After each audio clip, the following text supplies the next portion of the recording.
او دا ټیم د دواړه لاسونه نشته دا لاسونه یې ولې نشته په هدیره کې ولې ناست یو یو دانه خو دارنګه دی دومره دا ځای پرې دی هو بل نشته ابلګسه د سره څه نشته شاعري سره محمد نبي صاحب تعلق دارنګه پیدا سو ما به کتابونه کتل د رحمان بابا ستا شعرونه دا ټیم په لیکلو کې نشته دغسې یا په ستا په دماغ کې پراته دي باندې تر سپیرو خاورو به څه وایي اوس دلته هېڅوک چاته څه نه وایي او څونه زورور پکې خاموشه دي څونه زورور پکې خاموشه دي څونه زورور پکې خاموشه دي دې کلي ته خلک ایدې راوایي ظالمان چې مې په مخ څپېړه راکړي په هغه ګړې لاسونه را یادېږي اوس چې مرم هغه راته رایاده سوه هغه نیمه شپه راته رایاده سوه زما د لاس اډونه چې یې خاورې کړل هغه هیدره راته رایاده سوه فکر دی چې پلار لرمه مور لرمه اباد په دې یمه چې خور لرمه شاهین د چا پیغور ته نه یم پاته شکر دی خدایه چې خپل ورور لرم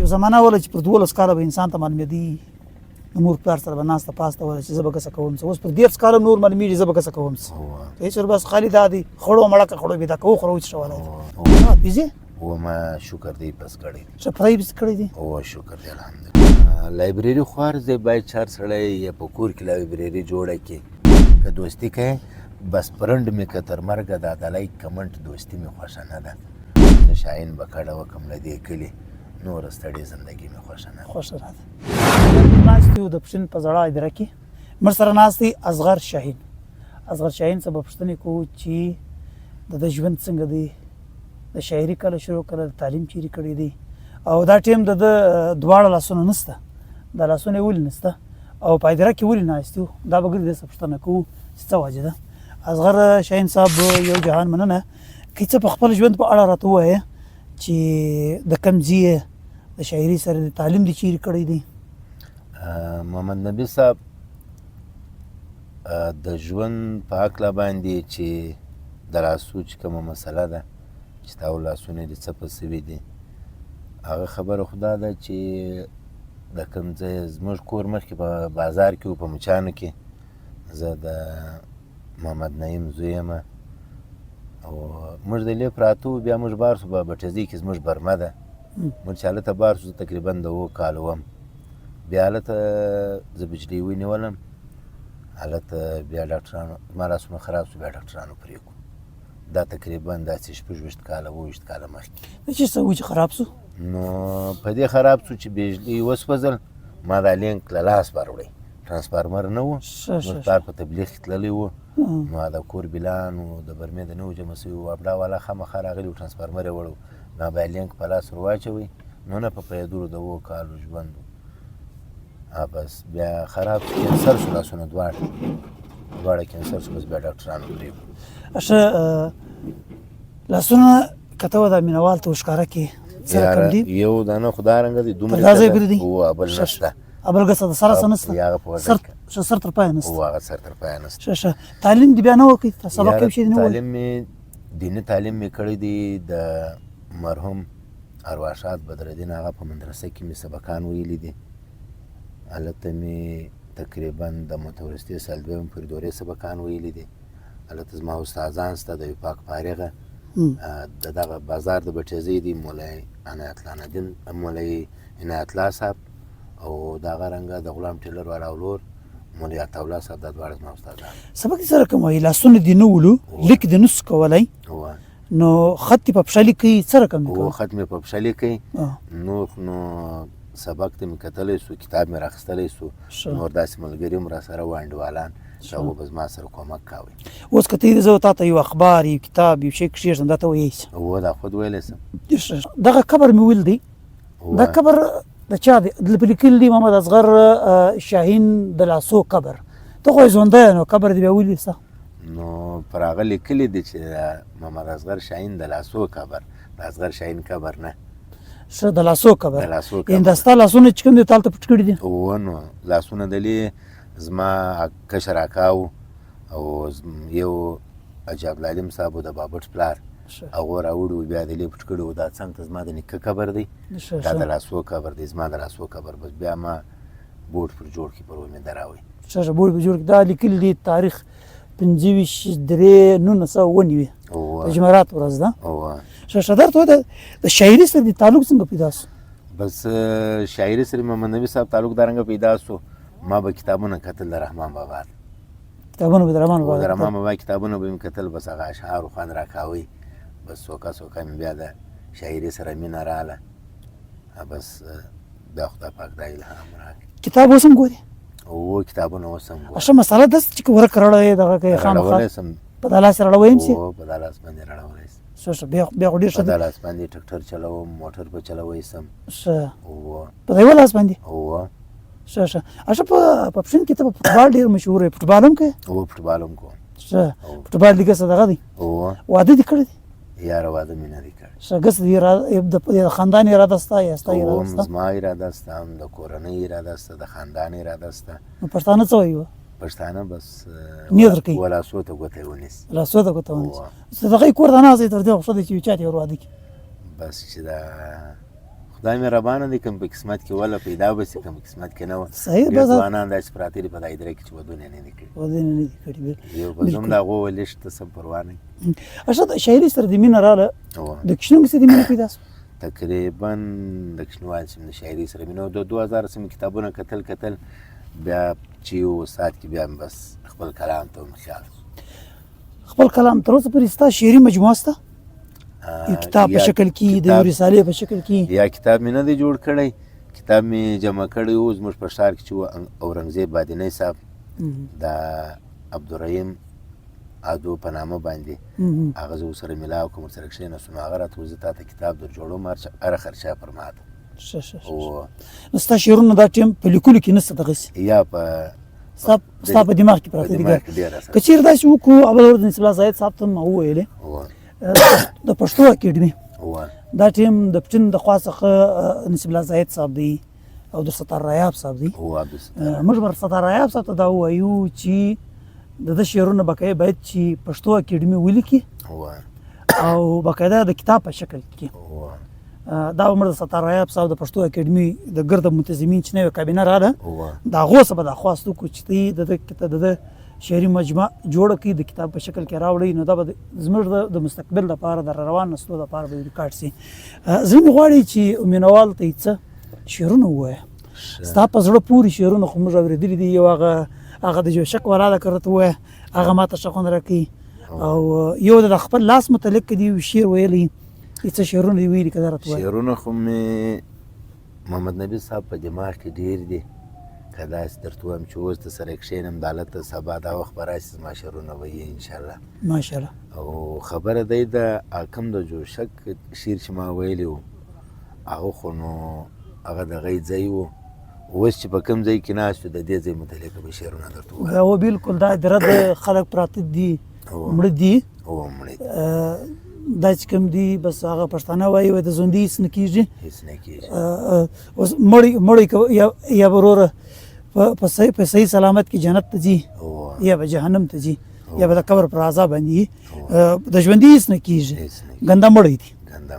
اوس پر دا اداره باندې کې څه شعرونه تا وایي؟ داسې د ادارې په متعلق مې یو شعر دوه جوړ کړي دي. وایي اوس لاندې تر سپېرو خاورو به څه وایي؟ لاندې تر سپېرو خاورو به؟ لاندې تر سپېرو خاورو به څه وایي؟ اوس دلته هېڅوک چاته څه نه وایي. او څونه زورور پکې خاموشه دي. څونه زورور پکې خاموشه دي؟ څونه زورور پکې خاموشه دي. دې کلي ته خلک ایدې راوایي. خلک ایدې راوایي. دا مې د ادارې متعلق دی او د خپلو لاسو خو نو ما ډېر اشعار جوړ کړي دي. یو شعر ما پر دې ډبر هم لیکلی دی. وایي زه شاهین چې په دې وران کلي کې ژاړم، په دې کلي کې وران محل زما دی. داسې د لاسو متعلق خو ما څو اشعار ویلي. ما ظالمان چې مې په مخ څپېړه راکړي په هغه ګړي لاسونه را یادېږي. ظالمان چې ویل بیا ووایه؟ ظالمان چې مې په مخ څپېړه راکړي په هغه ګړي لاسونه را یادېږي. بل مې په یو بل کلام کې یو شعر دی. وایي ناست شاهین په تمه د پرواز یمه، ای زما وزره خدای دې راوله. نو دارنګه د لاسو متعلق هم ډېر اشعار جوړ کړي دي. یو بل شعر مې جوړ کړی دی ازما د لاسو ده. ول اوس چې مرم هغه راته رایاده شوه. اوس چې مرم هغه راته رایاده شوه. هغه نیمه شپه راته رایاده شوه. زما د لاس اډونه چې یې خاورې کړل هغه هیدره راته رایاده شوه. داسې غزلې دې شته یاره د مجاز په فکر باندې تر اوسه نه یم تللی. ستا پر شعر شاعري باندې زیات فوکس دی ظاهر د شاعر چې دی هغه فطري ده اوه اوس خپله شعر میر نه سم ویلی اوه زه په نثر کې ښه کار کولی سم لیک ښه کوی سم مقاله ولیکه کتاب ولیکه کالم ولیکه پر دې ښه یم اوه لیکن شعر نه سم لیکلی ښه ما په خپله دغه دی په شعرونو کې ته د مور متعلق څه شعرونه لري اوه د مور متعلق شعرونه لرم ما ویلی دي ستا ته ووایه اوس سره ته ووایه مینوال ته هغه ما جوړ کړی دی ما ول شکر دی چې پلار لرمه مور لرمه شکر دی چې پلار لرم شکر دی چې پلار لرمه مور لرمه آباد په دې یمه چې خور لرمه شاهین د چا پیغور ته نه یم پاته شکر دی خدایه چې خپل ورور لرم خپل ورور لرم واه واه نور داسې شعرونه چې ستا په زړه پورې چې ته وایې چې زه یې مینوال ته وړاندې کړم نوي شعرونه مې اوس جوړ کړي دي خو هغه مې دارنګه جوړ کړي دي چې وایي زما د مرګه بعد لپاره ما یو کلام تیار کړی دی زما د مرګه بعد او چې زه یعنې نه یم په قبر کې یم او بیا دنیا ته هغه شعر وي هغه مې نوی کلام جوړ کړی دی ما پسې به ټوله دنیا وګورې ما پسې به ټوله دنیا وګورې زه به په یو وران کلي کې پروت یم ستا سره به هیڅ فکر زما نه وي زه به د ارمان کلي کې پروت یم او ته به د یارانو منځ کې وخاندې زه به د هجران کلي کې پروت یم ته به یې د ټول کلي ملک یاره زه به د تاوان کلي کې پروت یم او ته به یې شاهین په جګو غرو باندې زه به د زندان کلي کې پروت یم د نن سبا ځوانان ټیک ټاک غیر ضروري موبایل استعمالول دی ډوډۍ د خپل مقصد سره نه ولده دي زما به ګسه د ژوند به زه ګسه کوم څه یو زمانه وله چې پر 12 کاله به انسان ته معلومېدي د مور پلار سره به ناسته پاسته وله چې زه به ګسه کوم څه اوس پر 13 کاله نور معلومېږي زه به ګسه کوم څه هېڅ بس خالي دا دی خړو مړکه خړو بېدا کوو خړو څه ولی په ځوانانو متعلق دې څه شعرونه شته که نشته یاره د ځوانانو متعلق خو نو شعرونه شته را سره خو په داسې ځای کې ناست یو چې هغه به نو څه درته ووایم یو کلام دی هغه مې هم داسې څو ورځې مخکې جوړ کړی دی ما ول د ژوند پر تېرېدو باندې څه پام فکر کوه د ژوند پر تېرېدو باندې د ژوند پر تېرېدو باندې څه پام فکر کوه پر ورانو کنډوالو باندې څه پام فکر کوه حساب در سره کېږي د حساب دفتر دې ډک دی حساب در سره کېږي د حساب دفتر دې ډک دی پر خپلو بدو شو باندې څه پام فکر کوه او د ټول جهان غمونه یې پر سر باندې پراته دي د ټول جهان غمونه یې پر سر باندې پراته دي پر دغه لیونو باندې څه پام فکر کوه او شاهینه ته خو اوسې تل په دنګو دنګو غرو کې شاهینه ته خو اوسې تل په دنګو دنګو غرو کې د زاڼو پر بچو باندې څه پام فکر کوه بالکل سهار چې لمر راپورته سي ماښام بیرته پرېوځي سهار چې لمر راپورته سي ماښام بیرته پرېوځي د لمر په پرېوتو باندې څه پام فکر کوه ښه شعرونه دي ماشاءالله ډېر ښه داسې مې دغه دی چې د پښتنو په معاشره کې تربورګلوي د قوم پرستي د دې په هکله ستا څه فکر دی څه شعر شاعري پر لري د قوم پرستۍ خبرې خو چې دي هغه به بیا یو ورځ په یو مکتب کې کښېنو ټولې به درته ووایمه خو د رحمان بابا یو شعر دی رحمان بابا چې کومه شاعري کړې ده ټوله یې د قرآن شریف او د حدیثو د تفسیر په مفهوم کې کړې ده ډېر خوند یې په کړی دی قرآن شریف په یو آیات دی اعوذ بالله من الشیطان الرجیم بسم الله الرحمن الرحیم فاذا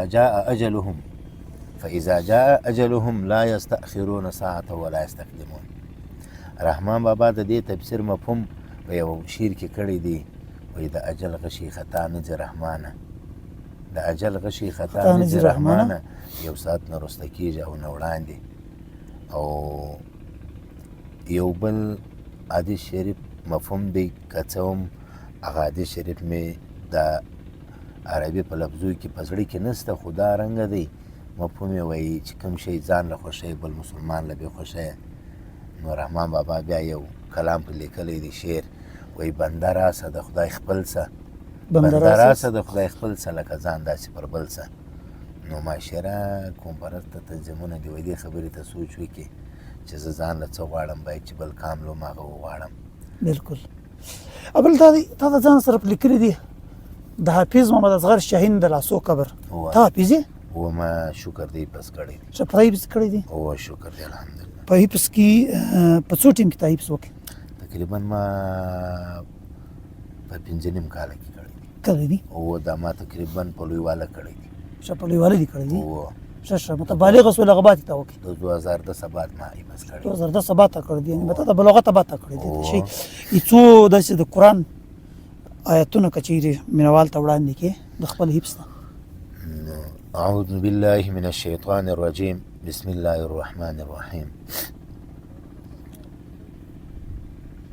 يا أيها الذين آمنوا اتقوا الله ولتنظر نفس ما قدمت لغد واتقوا الله إن الله خبير بما تعملون ولا تكونوا كالذين نسوا الله فأنساهم أنفسهم أولئك هم الفاسقون لا يستوي أصحاب النار وأصحاب الجنة أصحاب الجنة هم الفائزون لو أنزلنا هذا القرآن على جبل لرأيته خاشعا متصدعا من خشية الله وتلك الأمثال نضربها للناس لعلهم يتفكرون.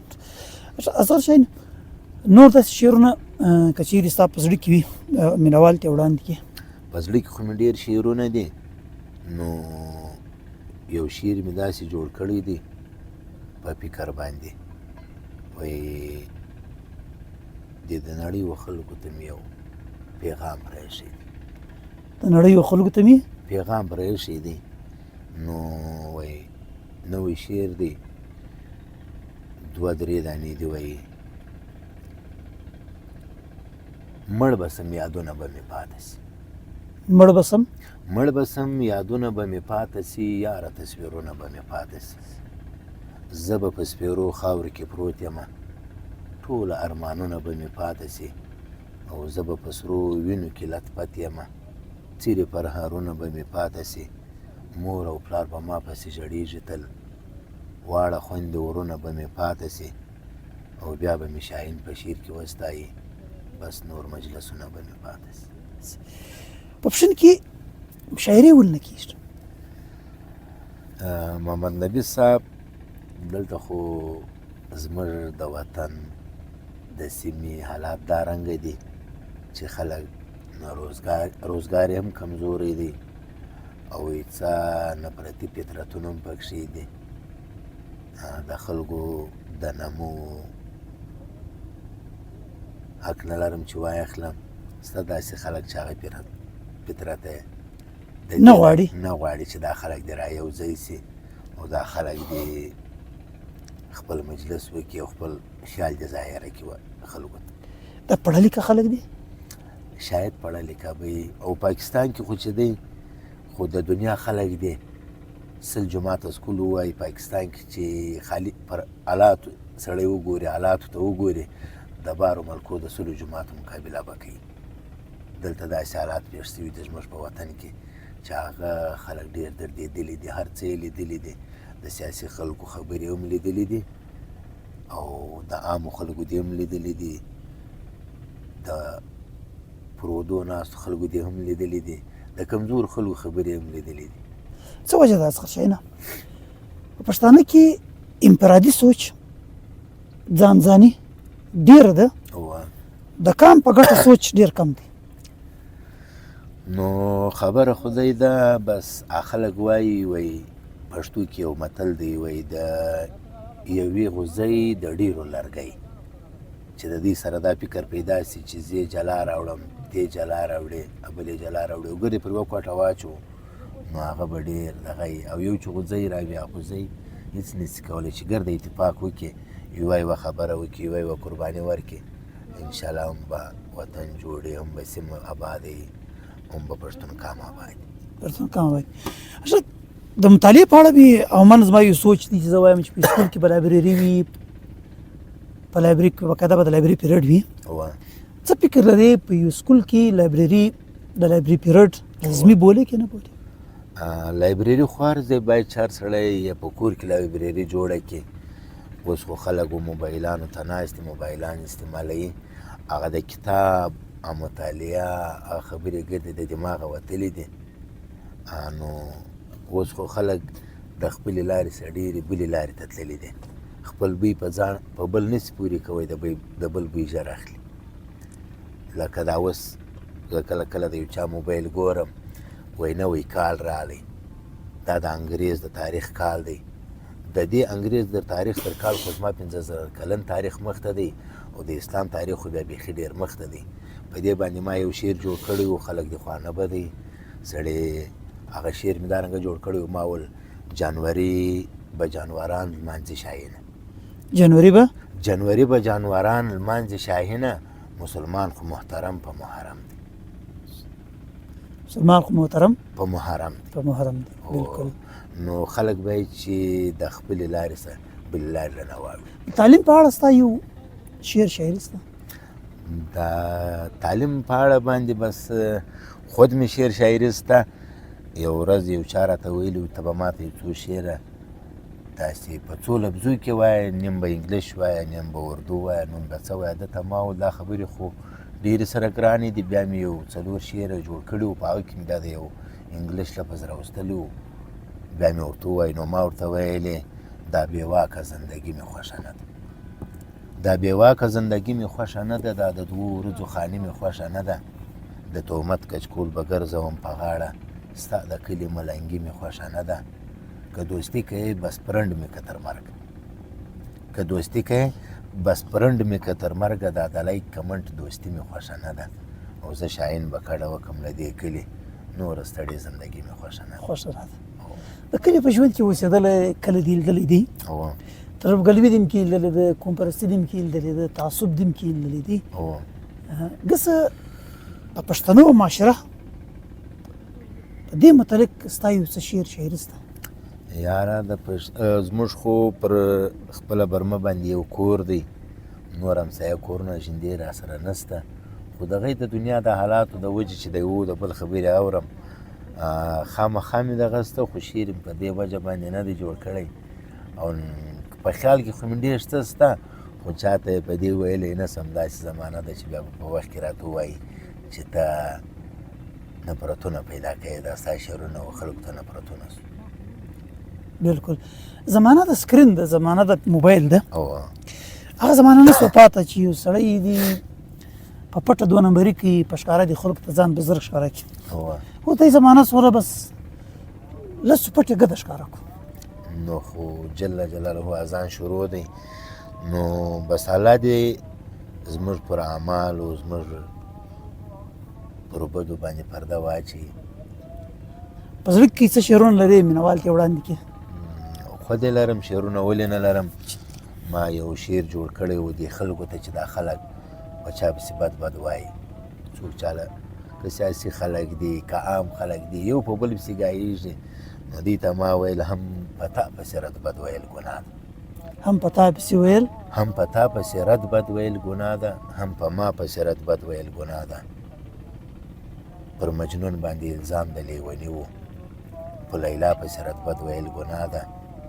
چا چې حسن د یوسف لیدلی نه وي، زلیخا پسې رد بد ویل ګناه ده. دا وارث الانبیا چې خلک بولي، دا ملا پسې رد بد ویل ګناه ده. او شاهین پاته سو د مینې په مکتب کې، خو اشنا پسې رد بد ویل ګناه ده. ګناه ده.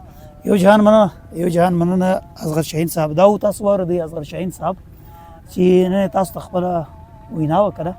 انشاءالله بیا به ملاقات سره کوو د ده سره، بیا به بل ځای سره ملاویږو. نن خو خاص موږ د ده پر د لاسو پر قبر څنګ ته ناست یو، د پښین په هدیره کې یو. بیا به انشاءالله د سره بیا ملاقات کوو، څه شعرونه به نور داسې اورو. او موږ خاص کر د پښتو اکیډمۍ څخه بیا دا خواست کوو چې د اصغر شاهین چې کوم په دماغ کې کوم شعرونه پراته دي و دا لیک ته راسي، او دا شعرونه چې کوم دي د کتاب په شکل کې سي. انشاءالله د دې بعد به د بل چا سره ملاویږو، د بل شاعر د بل ادیب سره به ملاویږو، هغه به تاسو سره ملاوو. خدای په امان.